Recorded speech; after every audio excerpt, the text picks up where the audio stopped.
السلام علیکم نحمد و نصلی علی رسولہ الکریم۔ محترم ناظرین کرام، آج جس بات پر میں آپ سے گفتگو کر رہا ہوں وہ آپ اور ہم اخبارات میں پڑھ رہے ہوں گے، نیوزوں میں سن رہے ہوں گے، لیکن افسوس کہ آج ہمارے ہوم منسٹر کو، ہمارے سی ایم صاحب کو اور ہمارے دیگر اہم عہدیداروں کو اس بات کا کوئی فرق ہی نہیں پڑتا ہے کہ ایک معصوم بچی کے ساتھ ان کی پارٹی کا ایک آدمی زیادتی کرتا ہے اور زیادتی کے ساتھ ساتھ وہ بچی کو قتل کر دیتا ہے، پھانسی پہ لٹکا دیتا ہے۔ مگر افسوس ہمارے دیگر عہدیداروں کے ساتھ سب سے زیادہ مجھے ہوم منسٹر صاحب پہ افسوس ہے کہ جب ایک غیر مسلم لڑکی کو ریپ کیا گیا تھا رستے میں، تو یہ تو ان کے گھر کو پہنچ کر جا کر ان کو تسلی دیے۔ آج کیا ان کے ہاتھ پیر اس قابل نہیں ہے کہ وہ جا سکے؟ کیا آج ان کے اندر وہ ضمیر مر گیا ہے کہ ایک مسلمان ہونے کی وجہ سے ان کو یہ ذمہ داری ہوتی ہے کہ ایک خیر خواہی کرے، جا کر اس کے گھر والوں سے ملے، ان کو تسلی دے؟ مگر افسوس ایسے خاموش بیٹھے ہیں جیسا ان کے منہ کو لخوا مار دیا ہے۔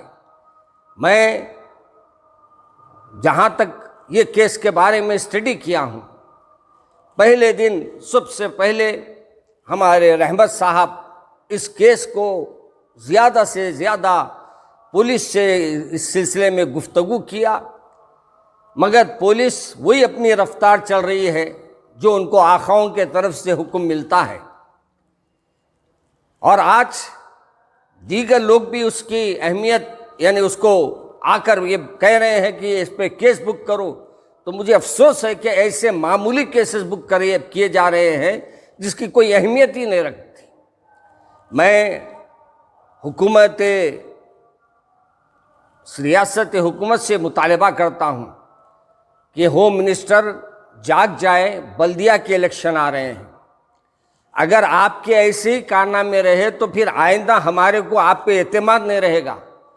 اس لیے ہمارے سی ایم صاحب بھی، ہوم منسٹر صاحب جی، اس بات کو فوری توجہ دیں اور جو یہ کیا ہے اس کو اس انداز کی سزا دے کہ پھر کوئی ٹی آر ایس کا یا کسی پارٹی کا کوئی آدمی ایسا عمل نہ کر سکے۔ میرے عزیز دوستو، وہ بچیوں یتیم ہیں، ان کے میں نے سنا کہ ان کے کوئی عزیز و قریب بھی زیادہ نہیں ہے۔ حکومت سے میرا یہ بھی ڈیمانڈ ہے کہ ان کے جو بھی اب گھر میں باقی ہے ان کے لیے نہ صرف نوکری کا انتظام کرے بلکہ ان کے گھر والوں کو 25 لاکھ دے، 50 لاکھ دے، جو بھی دے، بچی کو تو نہیں لوٹا سکتے، ان کے لیے جو کچھ آپ مدد کر سکتے کریں۔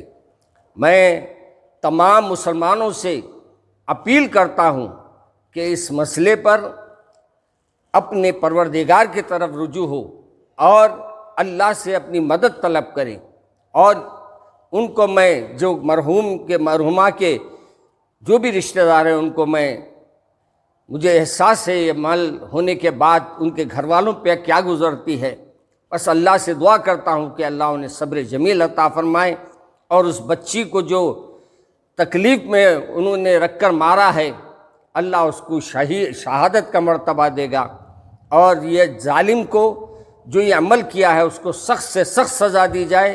اور جب تک نہیں دیں گے انشاءاللہ ہم لوگ حکومت کو جھنجھوڑتے رہیں گے اور ہم حکومت سے مطالبہ کرتے رہیں گے کہ یہ کام کو فوری انجام دے۔ مجھے حیرت یہ ہے کہ ایک ہی پولیس اسٹیشن، ایک ہی حدود میں ایک غیر مسلم بچی کے ساتھ ریپ ہوتا ہے تو پوری منسٹری ہل جاتی ہے، اور ایک مسلمان بچی کو ریپ بھی کیا جاتا ہے، مار بھی دیا جاتا ہے تو ہمارے کان پہ جوں نہیں رنگ رہی، ہماری پولیس کے بھی، ہماری حکومت کے بھی۔ کیا معنی ہے اس کے؟ کیا ہم یہ سمجھے کہ ہم سے سوتیلا سلوک ہو رہا؟ کیا ہم یہ سمجھ لیں کہ اب آئندہ ہماری حکومت ہمارا ساتھ نہیں دے گی؟ کیا ہم خود اپنے فیصلے کرنے لگ جائیں؟